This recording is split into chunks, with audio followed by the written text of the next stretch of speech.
Hello and welcome back to HardReset.Info. In this tutorial, I will show you how to add apps into a secure folder on the Samsung S25 Plus. Let's begin.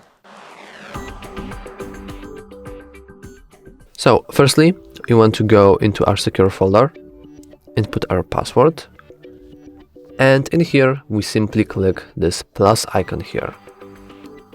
And now we can add a bunch of different stuff.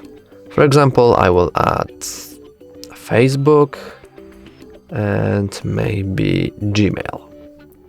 So now we simply click add, and as you can see, the applications I chose are now inside my secure folder. So, if you like this tutorial, please consider liking and subscribing. Thanks for watching.